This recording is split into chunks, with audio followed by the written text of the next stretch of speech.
My parents didn't come to my wedding. Not because they were busy, not because they didn't know, but because they had something more important to do, taking my little brother to Disneyland. This is a true story from our / true off my chest, a place where people share the things they can't say to anyone else. Stay until the end, because you might just see yourself in this story. This is the story of Madeline, the girl who spent her whole life being ignored by her family, until the day she decided she wouldn't stay silent anymore. Yeah, I laugh every time I think about this. I laugh because it's ridiculous, predictable, and because I have nothing left to lose. If you grew up in a family where your parents had a golden child, while you were just the background character, you know exactly what I mean. Every big moment in my life, they missed it. High school graduation, they were at Eric's football game. College graduation, they were out buying Eric a new car. Engagement party, they didn't even listen. And my wedding, they chose Disneyland. But don't get me wrong, I'm not here to complain. I used to be silent. I used to endure. I used to hope that maybe, one day, they'd change. But no, favoritism wasn't my fault. It wasn't yours either. It was their choice. I stopped waiting. I fought back. And that's why I'm here, telling my story. And if you love stories like this, ones that will make you angry, shocked, and maybe even cry, hit like and subscribe to Reddit True Vault. Because trust me, there's plenty more where this came from. Now, let's dive into Madeline's story, the girl her family ignored, until she finally said, enough. I don't remember much from my early childhood, but I do remember the way my mother looked at me. Never with warmth, never with affection. It wasn't the way other moms looked at their kids. Instead, it was something colder, something bitter. Like I was nothing more than an obligation, a mistake she had to tolerate. It took me years to understand why. I was born through a complicated delivery. Apparently, my birth nearly killed my mother. Doctors had to perform an emergency C-section, and for a moment, they weren't sure if she'd make it. But she did. And instead of seeing me as her daughter, the child she fought to bring into the world, she saw me as the thing that almost ended her life. I didn't know this growing up. How could I? It wasn't like she told me, hey, sweetie, you almost killed me when you were born, and I've resented you ever since. But I felt it. In the way she distanced herself from me. In the way she never hugged me, never kissed my forehead like I saw other moms do. In the way she sighed every time I spoke, as if just hearing my voice was an inconvenience. At first, I thought maybe I was just imagining it. Maybe all kids felt this way sometimes. Maybe I just wasn't trying hard enough to make her love me. So I tried. God, I tried. I brought home drawings from preschool, hoping she'd put them on the fridge like I saw in other kids' houses. She didn't. I learned to read early, hoping she'd be proud. She wasn't. I followed her around the house, babbling about my day, hoping she'd ask me questions, show some interest. She never did, and yet, she wasn't cruel. Not in the way you'd expect. She didn't hit me. She didn't scream. She just ignored me. Like I was background noise in her life. Like I wasn't even there. But the moment I messed up, the moment I spilled juice on the floor or dropped a plate, that's when she noticed me. That's when I became real to her. Not as a child she loved, but as an inconvenience she had to deal with. The worst part? I still wanted her love. No matter how many times she brushed me off, no matter how many times she acted like I was invisible, I still craved her approval. Because that's what kids do. They love their parents, even when their parents don't deserve it. But love is a one-way street in my family. And I learned that lesson young. When Eric was born, my world didn't just change, it disappeared. I was 5 years old when my mother brought him home. I remember standing by the hospital bed, peering over the edge to see this tiny, wrinkled baby wrapped in a blue blanket. My father smiled at me and said, "You're a big sister now, Maddie. You have to take care of him." But when I looked at my mother, there was no warmth in her eyes for me, only for him. At first, I tried to be a good sister. I brought my stuffed animals to his crib, sang him the songs I had learned in preschool. But no matter what I did, I never got the same smiles or praise that Eric did. He was the center of their world. And I was just there. By the time Eric turned 2, it was clear he was untouchable. He could break things, throw tantrums, even hit me, and my mother would laugh it off. Boys will be boys, Maddie. Stop being dramatic. But if I ever cried, if I ever raised my voice, even in defense, Madeline, stop being difficult. Why can't you be a good big sister? The first time I realized just how deep the favoritism ran was on my 7th birthday. I had been excited for weeks. I had asked for a simple chocolate cake and a trip to the zoo. But on the morning of my birthday, my mother woke me up with a different announcement. "We're having a party for Eric today. He's been such a good boy." Eric, not me. I remember sitting in the corner of the living room, watching as my mother hung up blue decorations and set out presents for him. I didn't even get a card. When I asked my mother why, she just shrugged. Eric's too little to wait for his birthday. Be a good sister and let him have this. And I just nodded. What else could I do? By the time I was in middle school, I had learned that excelling at anything was a mistake. I loved school. I loved reading, writing, solving math problems. But every time I brought home a perfect test score, my mother would scoff. You think you're better than your brother? She'd say. Maybe instead of bragging, you should help Eric with his homework. If I refused, I was selfish. If I helped, Eric would whine, throw a fit, and eventually, I would be blamed for not making things fun for him. At some point, I stopped trying. But the worst part? The way Eric knew. He knew he could get away with anything. If he broke something, he'd blame me. If he didn't finish his homework, he'd say I distracted him. And my mother would always believe him. One time, when I was about 12, he knocked over a vase while roughhousing in the living room. As the glass shattered, he immediately turned to me with a smirk. You're gonna be in so much trouble. And I was. My mother didn't even let me explain. Why are you always ruining things, Madeline? She snapped. As I cleaned up the broken glass with tears in my eyes, Eric walked by and whispered, better luck next time. Next time? There was always a next time. Because in this house, Eric could do no wrong. And I was nothing but an afterthought. For years, I tried to tell myself it was just my imagination. That maybe, if I was good enough, smart enough, obedient enough, one day, she would finally see me.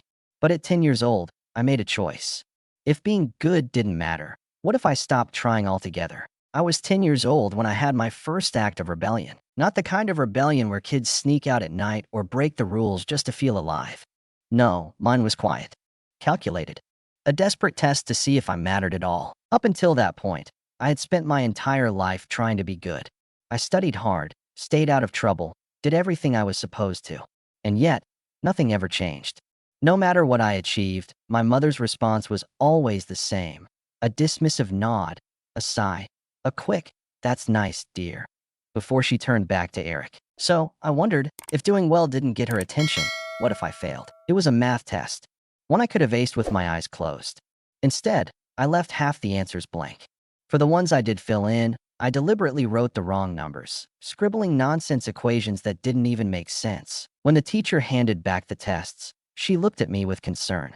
Madeline, this isn't like you. Are you okay? I just nodded, stuffing the paper into my bag. The grade? A big, fat F. And for the first time in my life, I was excited to show my mother something. I waited until dinner, my hands clammy as I placed the test on the table. Mom, I got my math test back today. She didn't even look up from her plate. I swallowed hard. I failed it. For a brief second, I thought she would react.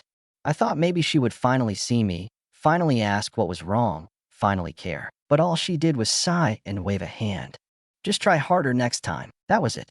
No anger, no disappointment, not even a flicker of concern. As if I had told her it might rain tomorrow. And then came Eric. He peeked over my shoulder, saw the big red F, and burst out laughing. Wow, Maddie, you're actually dumber than I thought. I wanted to shove him off his chair. I wanted to scream. I wanted to cry. But instead, I just sat there, staring at my untouched food, feeling something inside me break. That night, I lay in bed, staring at the ceiling, replaying the moment over and over. I had spent my whole life trying to prove myself, to be worthy of love. And yet, when I failed, when I deliberately sabotaged myself, nothing changed. That's when I realized the truth. It didn't matter what I did, good or bad, smart or stupid, perfect or flawed. I did not exist in my mother's world. And for the first time, I stopped trying. I never expected my parents to pay for my college tuition. Not really. By that point, I had already learned that expecting anything from them was a losing game. But deep down, I had hoped, just a little, that they would at least offer. Instead, what I got was a well-rehearsed excuse. The family fund had to be used for house repairs after the fire, my mother had said with an air of finality, as if that was the end of the discussion. I remember standing there, holding my acceptance letter, nodding like an idiot while my father sat quietly at the dinner table, pretending not to hear. The thing is, there had never been a fire. At least, not one big enough to require tens of thousands of dollars in repairs. But I was too exhausted to argue. Too conditioned to accept that I always came second, no, last. So, I did what I always did. I swallowed the disappointment, worked 3 part-time jobs, took out student loans, and figured it out on my own. Then, 2 years later, I found out the truth. It was at a family barbecue, one of those rare occasions where I was invited, though more as an afterthought. My aunt casually mentioned how generous my parents were for buying Eric a car and a house near his college campus. I almost choked on my drink. A house? I laughed, because really, what else could I do? It wasn't even shock at that point. It was just confirmation. The final nail in a coffin I had been staring at for years. Later that night, I asked my mother about it, my voice carefully measured, my expression unreadable. I wanted to hear her say it. I wanted to see if she would at least pretend to be remorseful. She didn't. Family sacrifices for each other, she said, shrugging. Like it was the most obvious thing in the world. Sacrifices. Funny how it was always me who had to sacrifice, and never Eric. I looked at her then, really looked at her, and for the first time in my life, I saw her clearly, not as my mother, not as someone I was supposed to love unconditionally, but as a woman who had made a choice, and I was not part of it. I had been stupid enough to believe that, despite everything, they still saw me as their daughter. I was wrong, and that was the moment I stopped trying. I wish I could say that I cut them off right then and there, that I walked away and never looked back. But the truth? I still wanted their love. I still hoped. And then I met Bill. And for the first time, I realized I didn't have to keep hoping for something that was never going to come. I wasn't looking for love when I met Bill. Honestly, I wasn't looking for anything. I was just trying to survive. Between juggling classes, work, and a lifetime of emotional baggage, the last thing on my mind was romance. But life, as it turns out, has a way of throwing surprises at you when you least expect it. And Bill? He was the biggest surprise of all. I met him in the least romantic way possible, during a group project for a philosophy class. He was the guy who actually did the readings, which already made him a unicorn in my book. Tall, broad-shouldered, always carrying a coffee that smelled way too strong. The kind of person who could make even the driest lecture sound interesting just by arguing with the professor for fun. I, on the other hand, was just trying to stay awake. At first, I thought he was too much. Too opinionated, too confident, too present.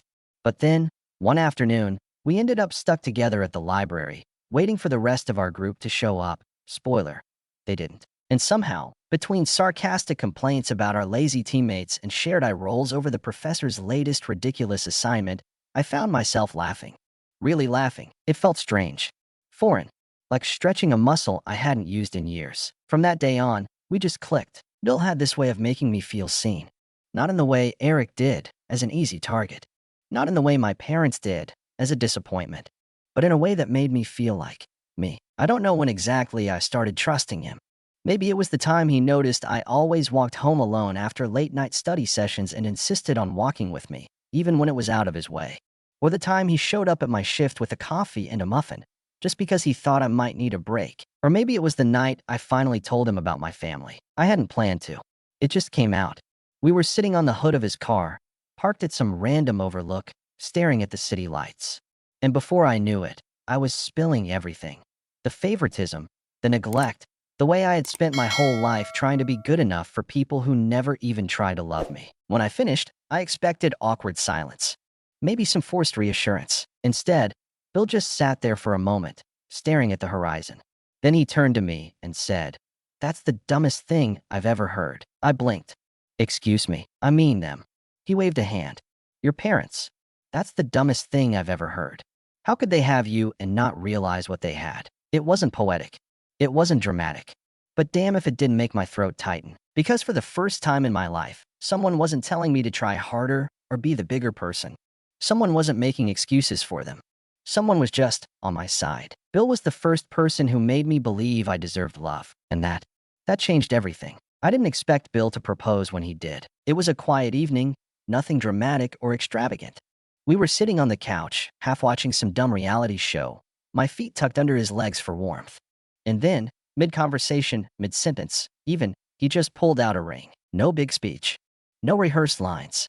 Just Bill, looking at me with that same quiet certainty that made me fall for him in the first place. Marry me. That was it. 2 words. No hesitation, no doubt. As if it wasn't even a question, but something that had already been decided between us long ago. I laughed. I actually laughed because it was so Bill. So simple, so steady, so him. And then I said yes. The next few months were a whirlwind. Picking a venue, choosing a dress, figuring out the guest list. I never cared for an over-the-top wedding, and luckily, neither did Bill. We wanted something intimate, just the people who truly mattered. But as I sat there, pen in hand, writing invitations, I hesitated. I didn't want my parents there. Not really. They had missed everything else, so why should this be any different? And yet, something in me, the part of me that still, stupidly, wanted their approval, wrote their names anyway. I sent the invitations, not because I believed they would come, but because I wanted to see if they'd even acknowledge it. They didn't. Not a single word. No congratulations. No, we'll try to be there. Nothing. Every time I mentioned an important event coming up, my mom would cut me off mid-sentence to gush about Eric's latest, big moment. The final straw? One afternoon, my aunt called me, her voice hesitant. "Sweetie, I just had lunch with your mom. She mentioned something that I thought you should know." I already knew this wasn't going to be good. I asked her if she was excited about any upcoming family events, and she just waved me off and said, "Oh, we can't. That's the same day as Eric's big game. We'll be there for him." Of course. Silence. My aunt sighed. Madeline, I don't think she even realized what she was saying. I did. She never even considered asking what the event was. Never thought for a second that something in my life could be worth showing up for. And that's when it finally hit me. I set my phone down, exhaled, and smiled. That's okay.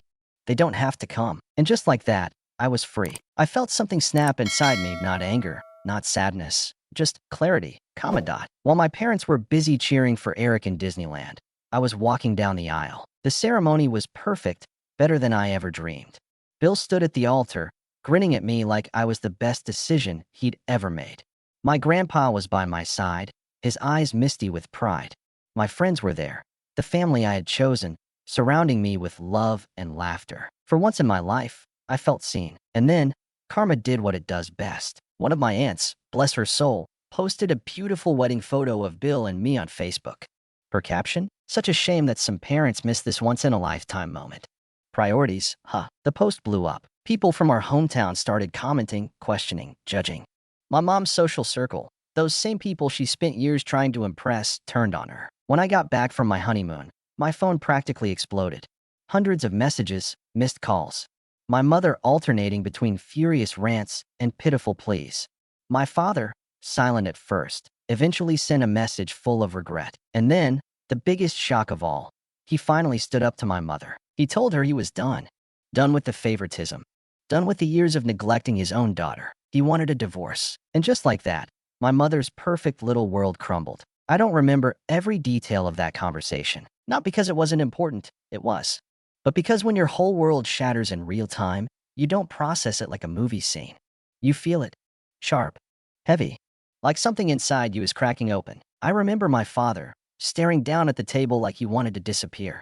I remember Eric, smirking, his fingers lazily scrolling on his phone. And I remember my mother, sitting across from me, arms crossed, her gaze filled with the same cold indifference I had seen my whole life. Then, she said it. She didn't yell. She didn't hesitate. She just said it like it was the most obvious thing in the world. "If I hadn't had you, my life would have been different." It wasn't dramatic. No screaming. No anger.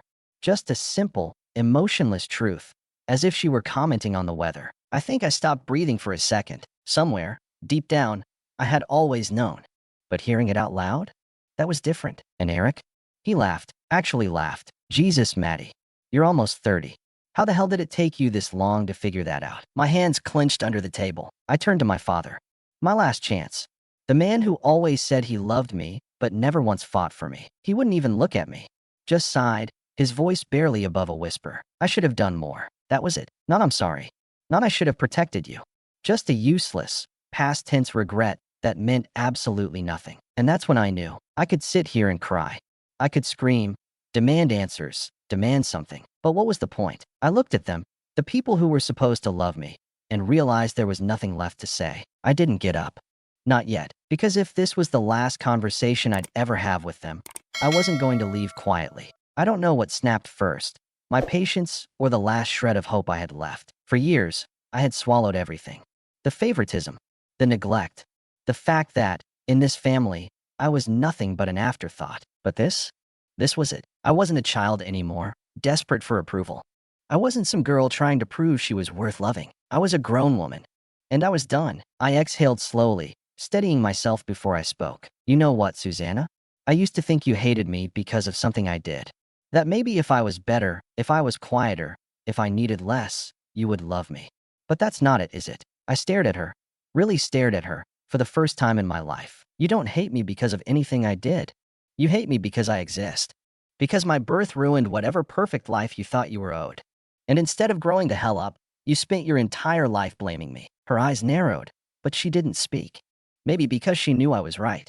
Maybe because, for the first time ever, she wasn't the one in control. I turned to Eric, who was watching me with that same smug little grin he always had.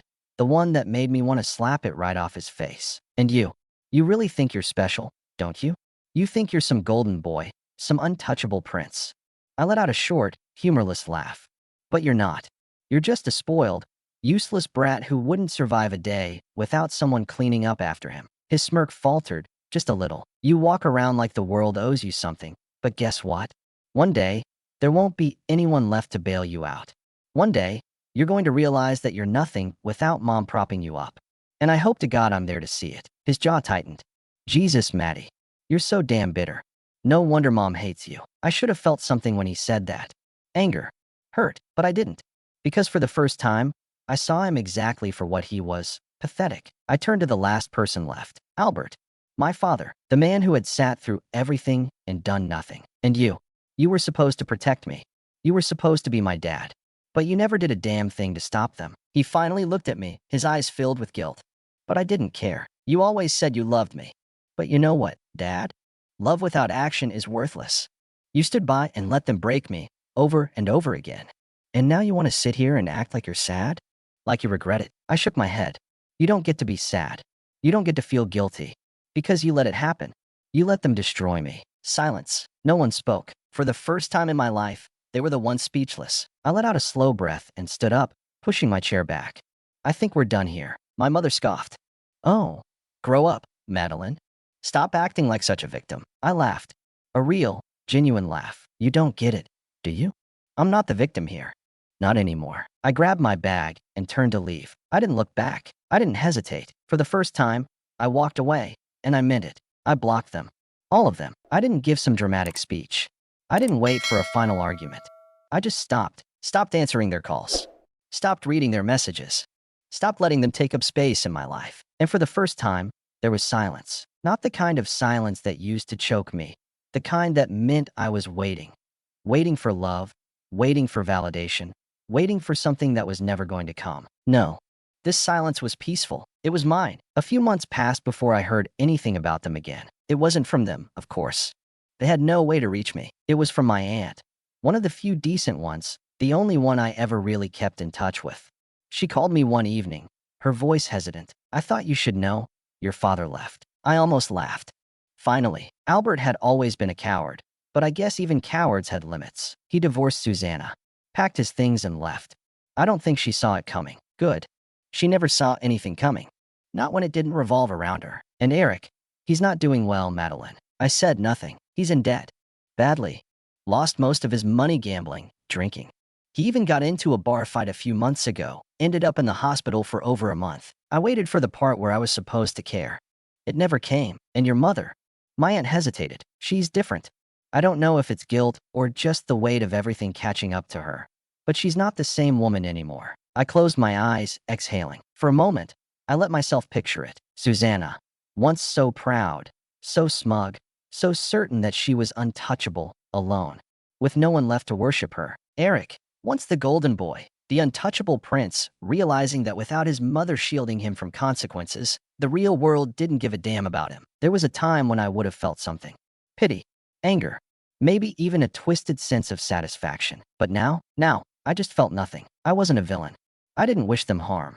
But I also didn't care enough to wish them well. And that was a kind of freedom I had never known. I just thought you should know, my aunt finished. In case. I don't know. In case you wanted to reach out. I smiled. I don't. And I meant it. It took time. Healing always does. There were nights when I felt the old wounds aching. Nights when my mind tried to drag me back to the past. But then there was Bill. Bill, who held me when the nightmares came.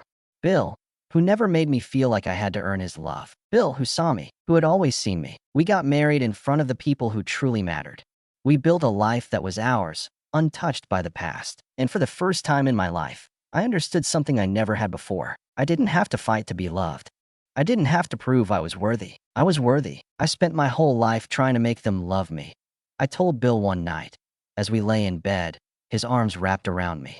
But now I realize they were never worth it. He kissed my forehead, pulling me closer. You were always worth it, Madeline. And for the first time in my life, I believed it. I was free, and I was never looking back. That was Madeline's story. A story of pain, of betrayal, but most of all, of freedom. She spent years trapped in a cycle of neglect, always hoping for love that never came.